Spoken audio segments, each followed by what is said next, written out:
everybody, I am Kahmeela. And I'm Marcella, and sometimes I forget we're on video too. Welcome to episode 147 of Revisiting Sunnydale. Not too much longer, and we will be wrapping this puppy up. We'll put a big, shiny, apocalyptic bow on Buffy and Sunnydale. And no take backs. Yeah. This puppy can't be returned. This is your forever puppy. We are done. So, as much as we've enjoyed it, it's time to let her go. And, we've been happily shepherding some of you folks who are also revisiting, and some newcomers, which has been great, to listen to read some of you all's first time opinions of these characters in these episodes. So awesome. It's been a good time. I have no regrets other than that it took so long. Nah. Yeah, that too. But there were major global events that happened along the way that couldn't be helped. It changed the landscape. We had some roadblocks that were out of our control. Yeah. But anyway, if you want to keep up with what we're going to do next, you can keep up with our Facebook page, Revisiting Sunnydale. Follow us on Twitter at Back2Sunnydale, Instagram at RVS_podcast, and on Patreon, patreon.com/Revisiting Sunnydale. And you find the podcast wherever you find your podcasts. And anything else we do, we're going to keep the same RSS feed. So as long as you follow this podcast on all of your platforms or wherever you listen to your podcasts, you'll get an update when we do have a new thingamajig to talk about.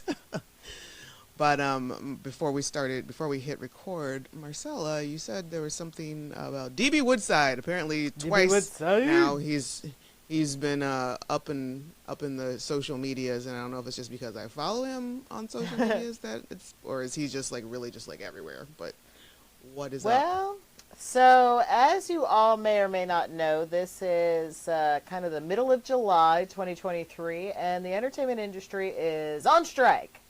They have decided that they can take it no more.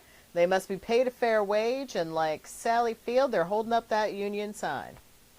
And I'm really finding out a lot more about the horrific state of affairs, the payment of actors, and it's real messed up. I always figured you have to be certain levels. If you're not levels of Tom Cruise, Brad Pitt, Angelina Jolie, there's obviously there's levels and layers to this, but damn. Right. And I mean, even the Tom Cruises and the Angelina Jolies, they still, even though they may make $20 million a picture, they don't clear $20 million a picture. A lot of people have their hands in that pot. So, they're not doing as well. I mean, they're doing well. But it still takes a lot of people to make a Tom Cruise. Right. So that leads us to Mr. DB Woodside. And he tweeted, and this is a long tweet, but I'm just going to read it because it's important. He said, the overwhelming majority of TV shows are not filmed in LA where most live. So what does that mean? Well, if you're a series regular on a TV show, you get flown to another city, another country, Canada usually, where you're expected to live for the duration of filming.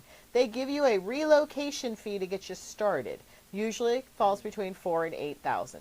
But that's it for the life of the series. What? Not every season. Once.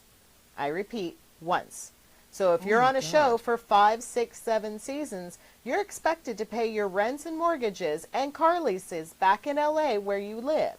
Most are also expected to pay your rent and rental cars in the city that they decide to move you to for the duration of that series. 4, 5, 6, 7 seasons depending on the success of your show. Most of us pay month to month, or we find a lease that we have to break when the job's over, or we find another actor friend that'll take over the lease. He's done that with one of his friends. Add in airline tickets back and forth to see your partners and children. We pay for that shit too. This happens every single season on TV shows throughout the USA that film outside of LA.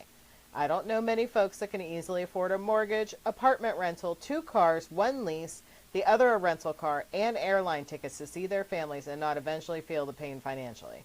And that's why when most jobs finish, actors are racing to find the next job. Residuals matter. This idea that all actors are millionaires is bullshit. The top 1% of actors are doing very well. The majority are not. Lastly, it wasn't always that way. It was changed for cost-cutting purposes. But guess who saves millions by shooting in other cities and countries? The studios. This shit's messed up. It's so foul. $4,000 to $5,000 just to set you up for that one time. That one time thing. Like, and here I thought they were flying them back and forth. Like, I just figured being an actor, you, like, all that was taken care of. I didn't realize there were perks. No wonder you randomly see an actor on Southwest. Right? Exactly. Like I was looking at somebody's TikTok or Instagram reel or something. They were like, doing the air flights and all, or they're on the airplane. They were like in coach, like regular.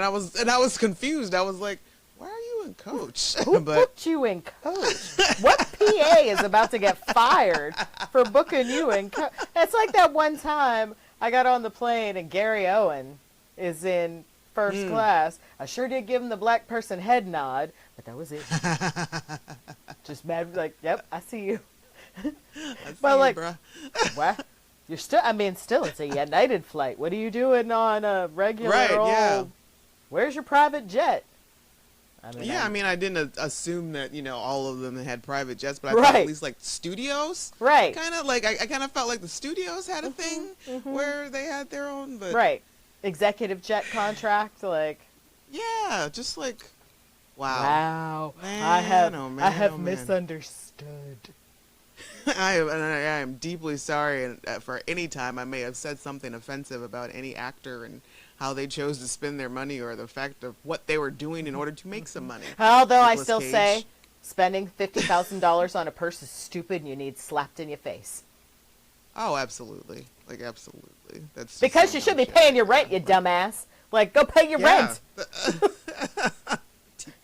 You got airline tickets to buy. What do you pay? Come on. You go buy a $50,000 purse, you ain't gonna have nothing to put in it. Right? Okay, so let's get into Season 7, Episode 21, End of Days. Original air date, May 13th, 2003. Written by Douglas Petrie and Jane Espenson. And if I thought I had trouble with that one, directed by Marita Grabiak, who I don't think I've seen that name on here before. No, I'm not sure. I don't know if they've ever done anything or not. And there we go. But no, definitely not a name I recognize.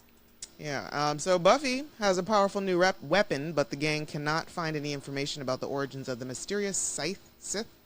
Eventually, the Slayer goes herself in search of knowledge and finds a new ally, an old friend, and great danger. Bum, bum, bum. And, they don't do a really great job. Like, I understand you need to put people in the credits, but I hate it when shows do this. It's when it should be like a surprise when they show up. Yeah. So we got guest stars. David Boreanaz as Angel. Tom Lank as Andrew. Tom Lank as Andrew. Sarah Hagen as Amanda. Iana as Kennedy. Christine Healy as the Guardian. So yeah. So we kind of just pick up where Buffy is picking up the Scythe. What is this? Scythe. A scythe slash stake thingy. It's like double wielding. But Caleb isn't pressed that Buffy found it. He's like, oh, look at you. You found the thing. And he's like, I bet you can't get it. Oh, you got it out of the rock. Okay, cool. That's one of my favorites. She's just like, betcha I can. Oh. Huh. And he is visibly salty about it. Oh, yeah. Damn. How come all the villains end up saying, damn? Wasn't expecting that. Were you there, buddy? And the first, she's got the thing, and he's like getting all menacing and whatnot. And the first Buffy is telling him just let her go. And Buffy, he's talking to the first, but I'm assuming Buffy can't see her. I don't, I've always wondered this. I'm not sure because there are times where it appears she can't see her and then times where I think she can at least hear her. Yeah. Because she does react a little bit. Yeah, she's like, yes, Caleb is clearly talking to somebody that's not her and maybe not, and that could be it, why she's reacting to him talking to some imaginary person. Or she hears the first say, like, she didn't have time to deal with you because she's got friends that went boom to go save. And so Buffy immediately, like, runs out to go help her friends who, if you remember last time, they got blowed up in the arsenal. Yes. They had 7 seconds to get away from a bomb. They should all be dead. I don't care, Slayer strength or not. There should be more dead bodies, especially Faith. Oh, especially. And also, I mean, especially the fact that Faith is the only one that's actually a Slayer. Yeah. In the group. I mean, I would have given big, big, big hands up if they had pulled a Dark Knight and Faith rolled over in bed and half her face was gone. That's what should have happened. Oh, God, that would have been messed up. It would have got us all, though. I mean, that's how close she was. That's how close she was to that bomb. She was right on there. She's barely has a scratch on her. She's like in a puddle of water, face down, but she is unconscious. And the other girls, they're like all up under rubble and wreckage, and you know, some of them have broken arms or legs. And they work their way to try to get out, but then an Uber vamp shows up, and he brings some friends. He sure did. Yep, he wanted a little bit of potential buffet. And for a split second, I thought this was the moment that Kennedy was going to get her neck snapped. Yeah. But Buffy had to go and spoil all my fun and show up and save the day. Thanks, Buff. Thanks, Buff. She saves the girls, Kennedy included, and ushers them out. She's all like, you know, grab the wounded and let's get the fuck out of here. But she did get to use her nice new toy, which she was just like, woohoo, yay, ha, look what I got. Like, look how awesome, look how shiny, look how sharp. This thing is amazing. And meantime, they go back home, and Andrew, God bless him, has looted the grocery store. I love him so much. Major He's the one you want to be with. And in addition to that, he wants everyone to know that he's been boosting morale as well. He's not just there to loot. Yes, and he's also looking after their nutrition because he found some apples. He wants to make sure everybody checks those out as well. Yeah, that one really got me when he's like, you know, some of the apples are still good, so you might want to get those first. And the gang is kind of freaking out because Faith and the girls haven't come back yet. And, you know, rightly so. Yeah, and they end up coming back, and this like turns into like a triage situation. You know, Buffy brings home her new toy and a bunch of like banged up potentials, and Faith, you know, they scurry her upstairs and lay her down in bed to try to convalesce. And you know, Buffy's trying to make sense of this thing. And I do like that one potential's like, "Are you back?" And Buffy's like, "Ooh." I don't know. I guess I'm not going anywhere. Let's just say that. I'm not back, but I'm not going anywhere. And then Giles spends some quality time with the Scythe. I love that. He's just running around in the bedroom like, ooh, hey, like, ooh. This thing is awesome. Like, I love it. Somebody take it away from him before he hurts himself. Yeah, seriously. So, like, you know, Giles never heard of it. Willow thinks it's some sort of ancient Slayer weapon.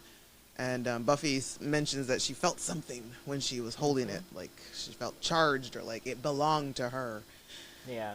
So that may mean that it's made for a Slayer in particular, obviously, I guess. Anya and Andrew are tending to the wounded, and they're, like, using bed sheets and scotch. But drinking the scotch instead of disinfecting wounds. And this poor girl, they're just speaking openly about how these girls will probably die. This poor girl is just like, what? Don't speak. It'll only kill you faster. We're not going to make it. Just drink the scotch. She's while they're more doing all hurt this, than Faith. Yeah. Yeah, seriously. Like, Faith, honestly, like, she got knocked out. Like, she's got some dirt on her, maybe. I don't even think her clothes are charred. Like, you wouldn't think anything happened to her. You wouldn't think that she was just, like, face to face with a bomb. Headcanon, Faith threw some potentials in her way. She used potentials as human shields. That's why she's not hurt, because that's a thing Faith would do. I was to think that's totally a thing Faith would do. While Anya and Andrew are ripping up bed sheets, Andrew's like, you know what? Maybe we should go loot the hospital. And Anya's like super psyched about that. Mm-hmm. And then we go to the Buffy kitchen, and there's some shifty shit going on in the kitchen. We walk in half on a conversation between Buffy and Xander. Mm-hmm. And he's doing the whole, don't put me out to pasture. I can still play hurt, coach. It's okay. I'll be all right. And they're just talking about, Buffy wants him to do something, and he thinks she's using it as an excuse to get him out of the way. Which, I mean... Don't we usually get Xander out of the way when big fights happen? Yeah, think of this as going to get donuts. Right? While that's what we do. doing research. You're not new to this, no. Xander. Why are you surprised? There's been like maybe 3 times that you've been like a for real key player in the game. Mm-hmm. Most of the time you're kind of off fixing something or going to grab something. So this isn't new. But he's like really like working overtime, especially with like the self-depreciating jokes about the eye thing. And it's like, I know this is still new and everything. You're trying to work your way through it, baby, but come on. Like, I need you to get there faster and quieter. Yeah. And then he makes a bad joke about how he always thought he would be there standing side by side with Buffy in the end, which basically just told her that she's going to die. So right. And she feels some kind of way about that. And finally he accepts his assignment, whatever that may be. It's still a mystery to us at this point. And then she's like, besides... What did she say? You make me nervous every time you pick up a crossbow or something? Yes. Hey, he's like, hey. And she's like, hey, you're the one that said I was going to die. And it's that light, brief, like, glimpse of season 1 and 2 Buffy that we haven't seen in a long time. Shines through in that moment. Yeah, Buffy's been, like, really heavy. It had to have been rough to play for so long. Oh, yeah. Sarah. I mean, the whole cast, I looked at them in this episode and I thought, damn, y'all old. Like, you really are old by this point. You're grown-ass adults doing this stuff. No wonder you're tired. Like, what are they, like? Like, literally, they might be, 30? Yeah. Like, in real life? Yeah. But maybe they're, like, their characters are, like, 25? Maybe even early 20s. Maybe 22. Yeah. And Willow's trying to do some research on the sword. I'm thinking she's using Cordelia's website, that Demons website. And they're coming up a big old goose egg. They can't find anything else about the Scythe. Yeah, then she finds something that looks like an M with a question mark. Giles gets excited because it's called a glothal stop. Sure. And he said it makes a gurgling sound or something. I'm like, come on. I got excited because I looked at it and it looked like M Scythe. I'm like, that's probably it. Yeah, immediately that's what I thought. It looked like a scythe. And then it's like, maybe that's the one, guys. Maybe that's what you're looking for. I would go with that. And then he goes in this long, drawn-out explanation about hieroglyphics and shit just to get to a scythe. Mm-hmm. Like, yes, that's what it looks like. But that's what it looks like. I was hoping that Dawn was in this scene to do that, to be that voice. Yeah. That would have been great. But instead we get a, 5-minute woe is me pity party from Willow about not wanting to tap into the magics. Look, I'm going to need you to pull up your big girl panties. This is the apocalypse. I ain't got time for, if you got to go veiny and black-eyed Willow, that's what the situation calls for. This is end of the world shit. I don't have time for your feelings. It's like either the world gets ended by an apocalypse or you end it trying to save it. Like, I don't know. We got to do this. Like, what are you doing? If you're not going to help, why are you here? Go back to Giles's estate and play with the flowers and the grass. I either need you to step up or step back. You're pissing me off, Willow.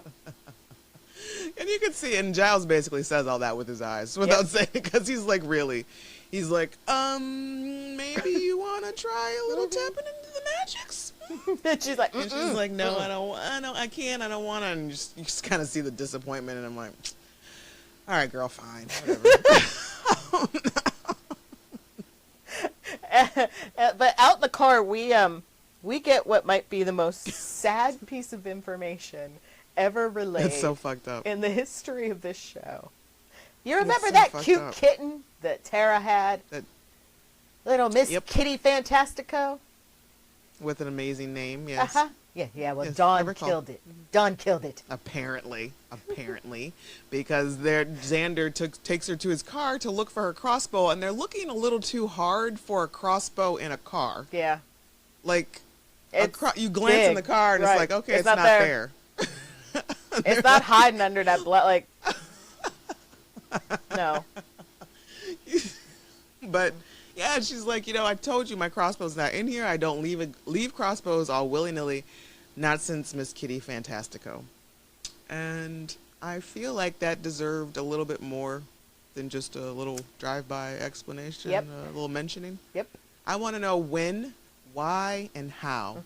Dawn. Donathan. What happened? What happened? No more pets for you. But nope. She's got bigger concerns because she's just been kidnapped by one-eyed Xander. Do we have to really do chloroform? Do we have to do chloroform? Like, I don't... That's not the first question or the last question that I have about this scenario. Everybody's got stuff they shouldn't have in this scenario. What's going on? I don't get it. Later, she's got something that I don't understand where she got it. Right. It's like, where did you pull that from? Right. Dawn. And when? Let's just get to it. Like, with the fact that, okay, so, like, Xander chloroforms her, knocks her out, and puts her in the car, and he drives her away. Because that's what Buffy wanted him to do. That was the secret mission. But my question is, why did she trust One-Eyed Xander to drive her sister in the dark somewhere? And one of the things that he's telling her is that he has to get a driver's test every year because they don't trust his depth perception. I guess Buffy's okay with it. Right. He says right before taking off into the foggy night because there were a couple times we noticed a lot of fog coming up in the car. And so Dawn eventually wakes up and like, what the hell? And he hands her a note from Buffy. And what I think is hilarious is that we start off with like the Buffy voiceover, like, "Dear Dawn, don't be mad at Xander," and she's reading it, and we're hearing all this, but then she doesn't finish reading it. She just pulls out a taser and zaps Xander in the neck with it while he's driving. So she's got to catch Xander, drive the car, pull it over, drag his ass out of the driver's seat. And then, can she drive? She drives off, and apparently back to her house, but when has she ever been in a car? And where did that taser come from? Yes, that's what I was like, where did she have it in her pocket?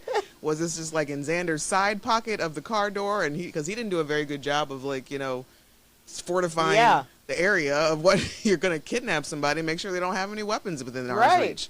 And how is she like a silent ninja? I didn't even see her hand go up to get his neck. It was just there all of a sudden. It's like, zzz, and he's out. Dangerous. But there is a couple scenes in between that, one of which is Caleb reuniting biblically with the first. I guess. To make him stronger. Thing. Like, it's not like biblically, but it's biblically? Like, it's weird. Like, call it merging. Yes. And they make a lot of sexual innuendos about the whole thing, and then like you just see this big giant beast of a demon come out, and he takes her in. So nasty. So nasty. And so I'm assuming this is how he gets his power. I guess so. From whatever. But it doesn't last, so it's just like a quick fleeting. It wears off after a while. It's really weird. Like, it seems like a lot of trouble for just a little bit of payoff. Like, I don't... Oh, well. But Faith wakes up, and she's feeling like a failure. They do have a really cute talk, though. Yeah, like, she comes really close. She comes as close as she's ever come to being actually, like, vulnerable and, like, honest. Yeah. She's like, okay, listen, basically, I'm kind of jealous of you, and all your people that you've got, everything you've got. I don't have nobody. And then she lets it out of the bag that she blinked Principal Wood. In her bed. In Buffy's bed. Like, let's not skip over that. Rude. So rude. But I like how Faith like faked the whole, like, oh wait, were you guys doing something, like like checking after the fact, like, oh, were y'all a thing? Like, no, Faith, like, no, you didn't really care, Faith. You didn't. I do like there is that moment where she gives her the scythe. That's kind of what kicks off Faith's little feeling bad about herself, and she can feel the power, and she also feels like it's hers. And then she's like, yeah. So I guess that means that it's yours. And yeah, what I like... That line kind of makes me feel bad. It does. But it also explains a lot. And she even says, that kind of explains, we aren't supposed to exist at the same time. That's why we'll never get along. Right. Like, right. We're not supposed to be here. But Buffy like posted, but also you turned evil and started killing people. I mean, yes, like, yes, I did that too. That's true. And then she's like, thank God we're hot. Yes. Keep it real, Faith. Keep it real, Faith. Keep it 100. And then, ladies and gentlemen, Spike has entered the chat. Say hello. They're both acting really weird with each other. They're acting Spike shirty. and Buffy. They're acting shirty. Which I still don't even know what that means. This is not a slang I've ever heard. I've never heard it before or since. Like, that's the only time I've ever heard it. And speaking of like everybody's all about, opening up with their feelings in this episode, and so Spike gets real vulnerable. Yeah, he does. With Buffster, and they're both, like I said, being weird and awkward, and then Buffy's and he's like, all right, well, I'm gonna go, and she's like, you're stupid, and you're big dope, and that's that meant something to me. I was able to get this thing because of what you did for me last night, and you made me see myself, blah blah blah. No. And he's like, it's the best night of my life. No. You're doing too much, you soppy man. And he says he just lays it all out there, and he's like, I've done things with you I can't spell. I don't need to know about those things. But I've never been close to anybody. Is what he's trying to get at. But yeah, that's something that sticks. Like I've done things with you I can't spell. I mean, to be fair, I don't find Spike to be much of a scholar. No. A stellar speller. No. Or anything like that anyway. So there's probably a lot of things he Probably a lot. I just keep wondering about all of the potentials that are undoubtedly listening in the other room, like, yeah, what they do? Yeah, those that are just like in and out of consciousness. Mm-hmm. Like there's the one like just nodding off, like, wait, what? Wait, what happened? What? Where'd you? Huh? They did what last night? And Anya and Andrew are stealing medical supplies, and because Anya is like so pumped about it, Andrew just looks at her and is like, "You are the perfect woman." He's always had a certain respect for Anya. Yeah. Anya would break you though, bud. Oh yeah. And we're getting some more vulnerability here. We've got, Andrew's like, yeah, I'm probably not gonna make it through this, but why are you staying? Like, what's your deal? Like, what? But when people keep saying this stuff, and like Anya talks about it, like when she pieced out last time from the apocalypse, is the apocalypse only happening in Sunnydale? Yeah. Like, can you just hop a flight somewhere else? Because that's not really an apocalypse per se. Right. If it's location specific. That's just another Tuesday night in Sunnydale. These people wouldn't have fled their homes. Like, I'm not putting that much effort in if it's not. If it's just Sunnydale, I'm just gonna, you can have it. Yeah, absolutely. You can have it. All you. If the rest of the world's not at stake. Right. It's like, well, I mean, I guess we should move, guys. Yeah. It's like there's better places. But Anya, Anya tells him about the last apocalypse where she decided that she was going to leave, but she made her way back at some point. But, you know, she says that now it's different because she has spent a lot of time with humans and she likes these people. She likes people and that they never give up. Mm-hmm. And she says that. She likes that about them. She says that. All they had to do, Joyce. It was Joyce. Joyce broke her. Yeah. Like 100%. That's true. Joyce broke her.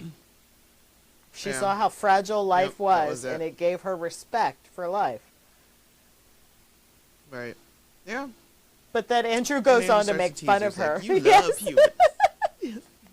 You love humans. I do not!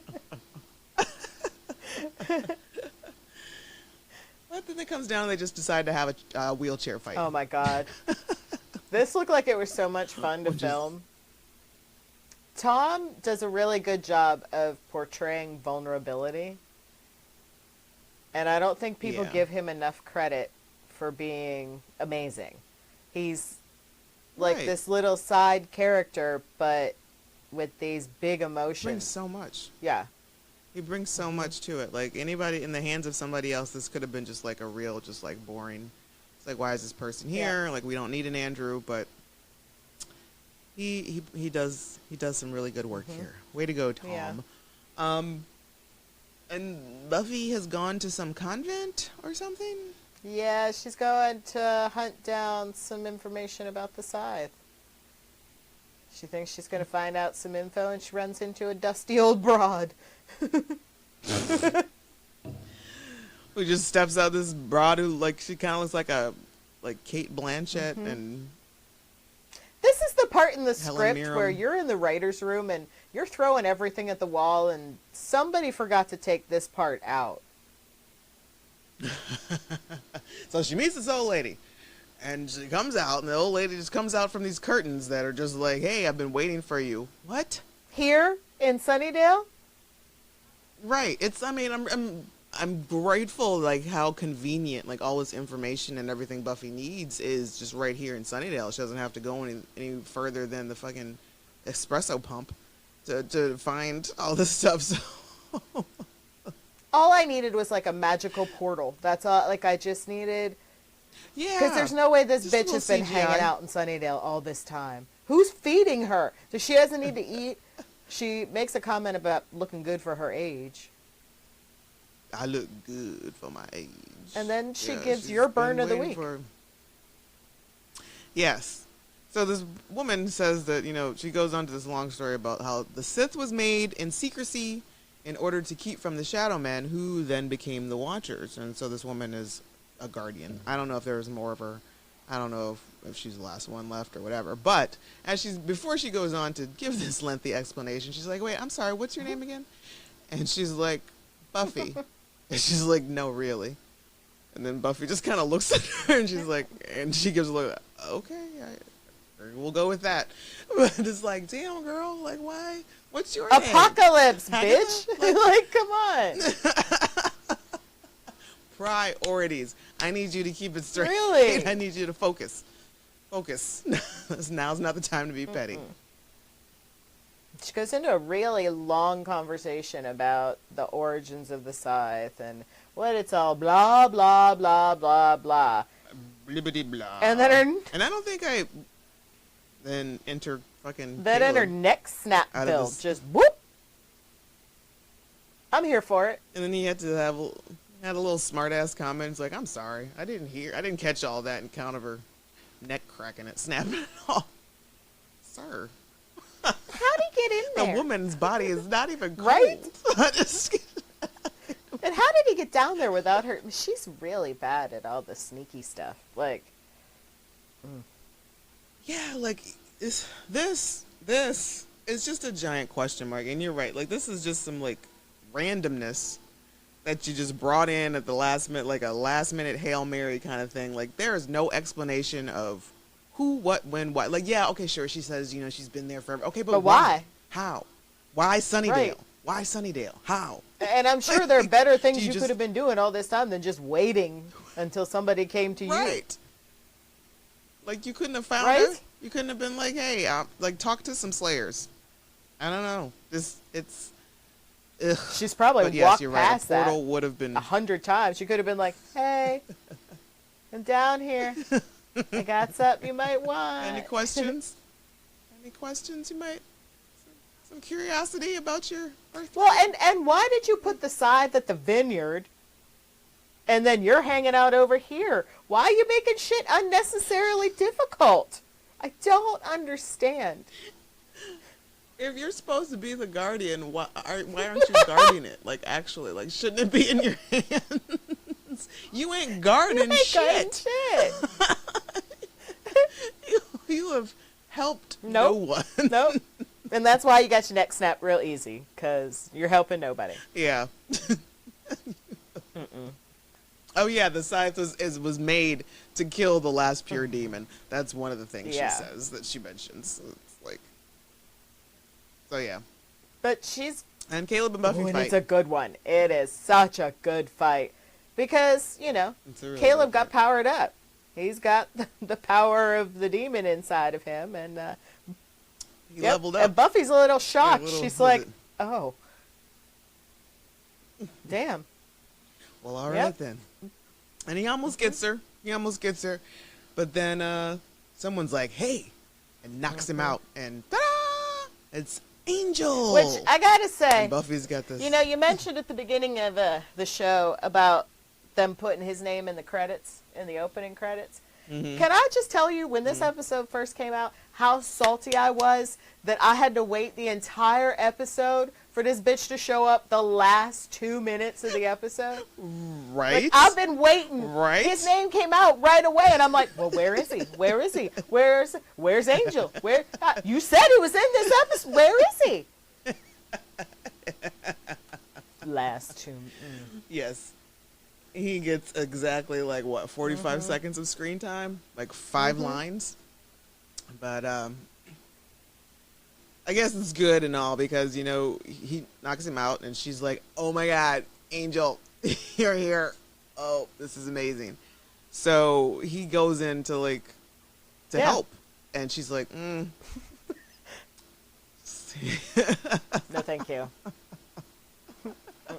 He's like, "Oh, it's one of those things you got to do yourself." She's like, "Yeah, kind of is."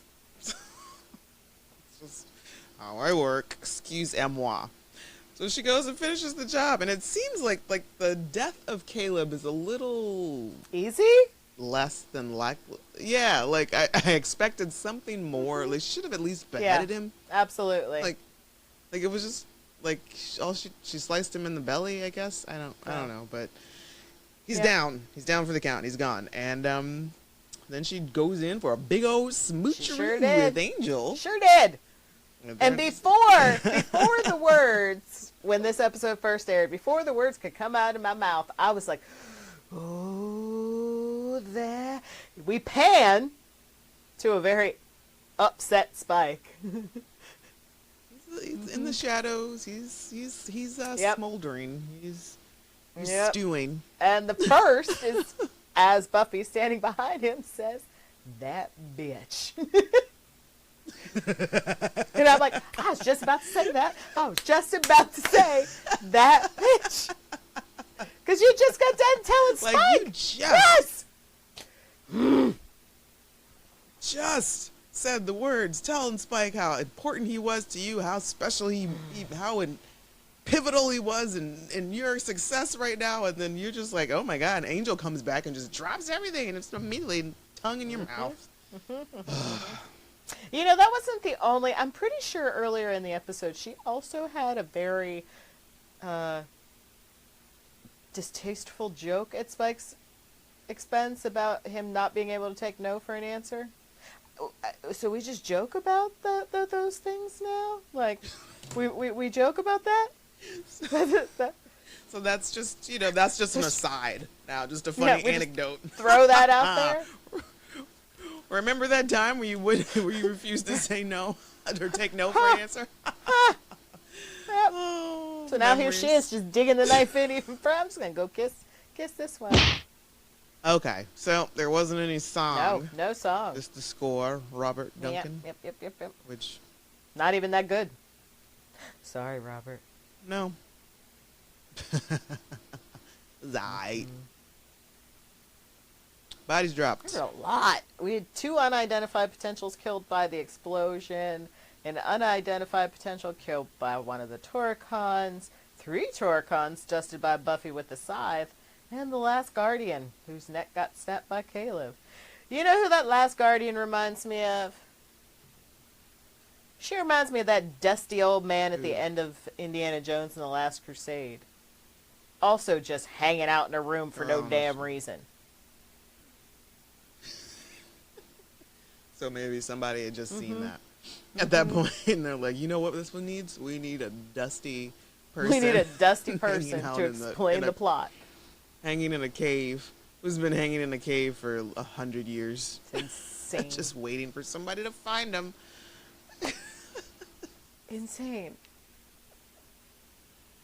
It just doesn't make any sense to me. Just like the whole concept behind it. You made this thing that's super important for the Slayer, and you kept it from all of them. Like that won't. Not Do you cease to exist like until they need you, or are you reading books down there? Like, what's your life like? Are you watching soaps with?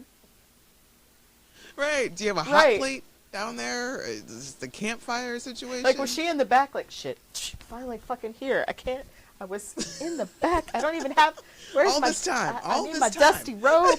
I was shit. Got my curlers in. Like, what? I don't. How long was she standing behind that curtain that she came out of? She's almost here. She's almost here. She was foretold to be here at 6:56.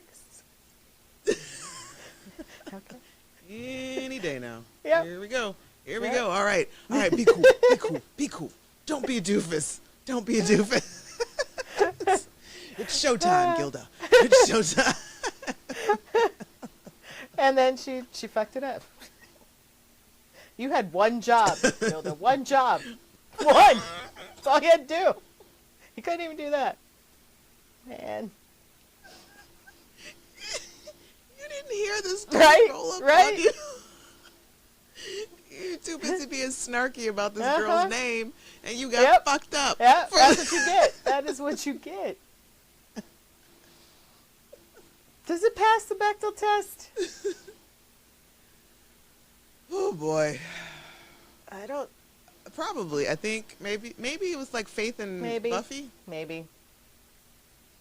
One little random trivia that was kind of interesting is that this episode in particular features all of the actors who played lead characters in all of Joss's TV shows. You got Sarah as Buffy, David as Angel, Nathan will play Malcolm Reynolds in Firefly, and Eliza, who will play Echo in Dollhouse. Oh, and I guess the moral of this story is to, well, one, there's the whole vulnerability theme that was like going through. It's like it's okay to tell your real feelings to people. It is. It's sometimes, but also, by way of the Guardian, maybe take your job a little more seriously. Maybe be a little more proactive. Yeah. Maybe put down the Soap Opera Digest and listen for the pitter patter of little feet.